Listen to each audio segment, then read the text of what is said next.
One episode with no plot, one episode to snore them, one episode with shitty writing, and in all the episodes, boredom. In order to talk about Rings of Power, we have to talk about Back to the Future.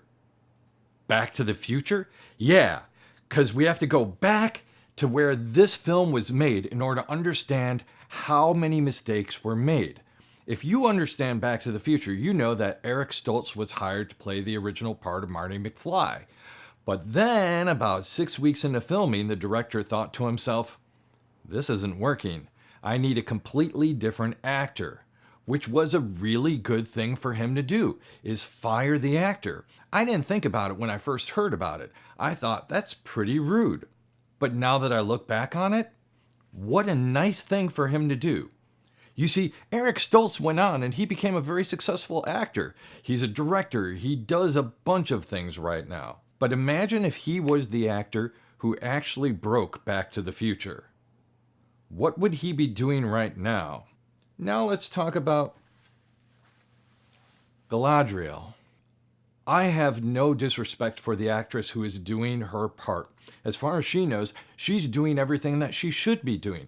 Because at the end of every take, she looks at the director, and hopefully the director, after the director says cut, says, great, they're supposed to direct. The actress has no idea whether or not she's doing a good job. All she's doing is she's doing her part.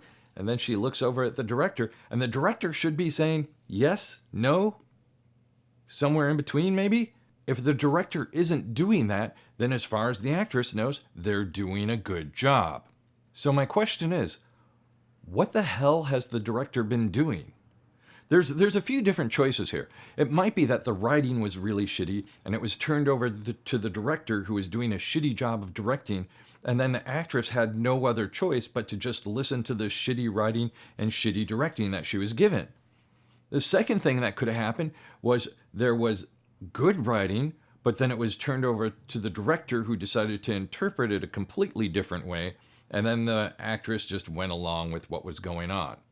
But there's one person who's not to blame here, and that's the actress. Because as far as the actress knows, they're doing a good job. Every time someone yells cut and the director's doing this, as far as the actress knows, okay, I have to do more of that. By the way, credit to the quartering. The quartering pointed out this, and I just want to make this point again.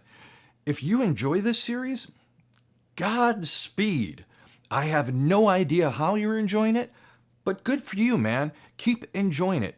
Don't let us screw up your enjoyment of this particular series. If it seems like we're spending a lot of time on it, it's kind of like when you watched Tommy Wiseau's movie The Room for the first time, and all you kept on thinking to yourself is, how did he manage to screw up every part of film that you could manage to screw up?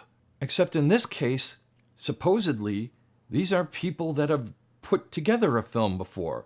You see, Tommy Wiseau had the perfect excuse. He had never made a film before. So yeah, he's going to mess up. He's going to make all the mistakes that a first-time filmmaker would make.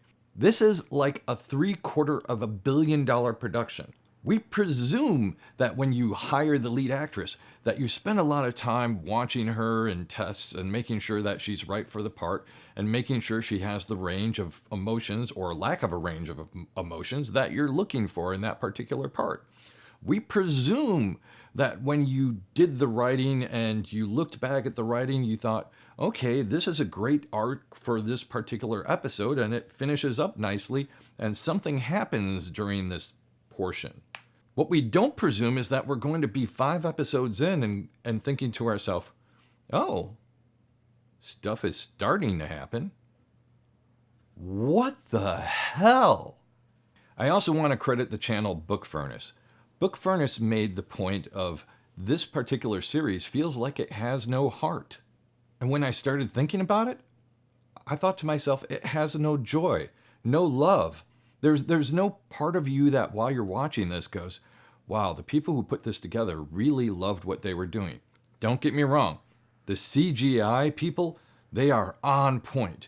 You could tell that they slaved, and possibly actual people in third world countries doing CGI, I don't know, but they actually worked their asses off in order to make that look gorgeous. The people that really screwed up are the people that were in front of the camera and the people that were directly behind the camera. As far as I can tell, there's no love that's put into this film. There's no heart. There's short glimpses and flashes where you go, oh, okay, those people care about each other. But think about it for a minute. How many times have you seen someone kiss someone else within this series? How many times have you seen someone greet someone else with a hug? We knew that Sam and Frodo loved each other, so much so that there were kind of like bromance memes all over the place about how those guys really loved each other. But if you don't show that, how do we know? So let's talk about Rings of Power episodes 3, 4, and 5. I'm going to go through these things real quick. Episode 3, Halbrand is considered an outsider. Everyone dislikes him. Everyone thinks that he can't be trusted. And then he goes ahead and he steals a mark from someone because he wants to join the guild. That's always a great way to leave an impression on the people who think you're an outsider and you don't belong. The Harfoots, who are kind of like Grateful Dead followers, you know, they may or may not be hippies, right? They're going off and they're changing where they're at because they're living in their nomadic life because they think that there's a danger in this other place. So they start traveling off and they have a big song about how you shouldn't leave anyone behind, and then they leave someone behind right away. There's a scene where homeless mage, possibly Gandalf, is trying to learn new words in episode 5. And it feels like there's something happening, but the words that they're giving him are just random and have nothing to do with anything. Like, let's teach you what death means. Let's teach you what good means. Good means nothing to a person who has no other language. You might as well just throw out jelly beans.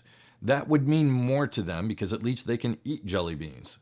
I think it's in episode 3 where there's a jailbreak that happens and the elves are finally rising up against the orcs and it looks like they're going to escape and then they don't. And you're left thinking, that was your decision on how to end this beat?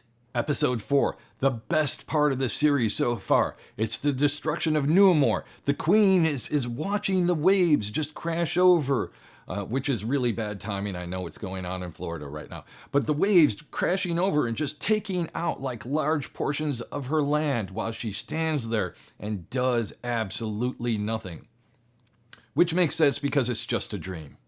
Talk about undercutting any sense of anything that you have that might feel like action. Farazan, who I think is vaguely related to Amazon, I'm not sure, gives this speech about how the queen is an elf lover. And that's, you could just hear the kind of like undertones of elf lover. It's got such a nastiness to it. And then he passes out drinks to everyone because that's how you get people to agree with you if you want people to not believe in elves. What the hell? There's a character named Erlin who flirts randomly with a character named Cayman, and then nothing ever comes out of that. Elrond overhears Durin talking about a passage. Oh, wait a minute, something's going to happen. It turns out that Mithril is being mined. This is a big thing to people who are D&D fans. So all of a sudden, our ears perk up, and he's told to keep it quiet, which of course he does for almost a half episode. There's one brief scene where it feels like love is going to happen, and it's between Durin and his father. And suddenly you're like, wait a minute, love is happening, and it's amongst the dwarves. Okay, let's go with it. And it's Durin's father telling him, don't worry, there's nothing that you can do that's really going to disappoint me. That's basically the conversation. At one point in time, Galadriel is riding on a horse. Oh my God, it's majestic, it's beautiful, it's gorgeous. And she's smiling. And I suddenly realize it's the actress who's smiling. She wasn't given the note to like smile as she's riding a horse because there's absolutely no reason for her to be smiling while she's riding the horse. She's just super freaking happy to be riding a horse. It's probably the one thing she's done in the entire series where she's like, I have a feeling about this. Of course, it's entirely possible that the director came up to her beforehand and said, while you're riding this horse, I want you to enjoy the hell out of it. But I don't think that's the case. At one point in time, Galadriel teaches a bunch of people how to sword fight. Of course, she's way better than them. If you had seen her in an earlier fight where she fought the Snow Troll, she did the best sword fighting in the world, and she even like stabbed the sword into the Snow Troll while she wasn't looking, which, by the way, is the worst thing you could ever possibly do if you're ever trained to fight in any way in any kind of a language. But that doesn't matter. She's a badass, and she kicks all their asses. And then she goes like, all right, you gonna listen to me? Yeah, that's always a good way to teach. There is so much that is wrong with the Rings of Power. And I'd love to spend like a day talking about it. But I'd much rather hear what you think. Because the more I watch it, the more confused I am. What kind of a world are they trying to create? Where are they going? Is there a point? I hope there is. Again, going back to watching The Room for the first time. Tommy Wiseau. When you watched The Room for the first time, all you were trying to do is figure out like what was going through the mind of the people who were making this. And I think that in some weird way, The Rings of Power is tapping that same thing in me that wants to know what were you doing? What happened? We just want someone to explain it to us so that we know what happened. My name is John. I hope you enjoyed this more than you enjoyed Rings of Power, which, by the way, shouldn't be too hard, right? Please tell me you enjoyed it that much. Subscribe. Check out my other videos. Thanks.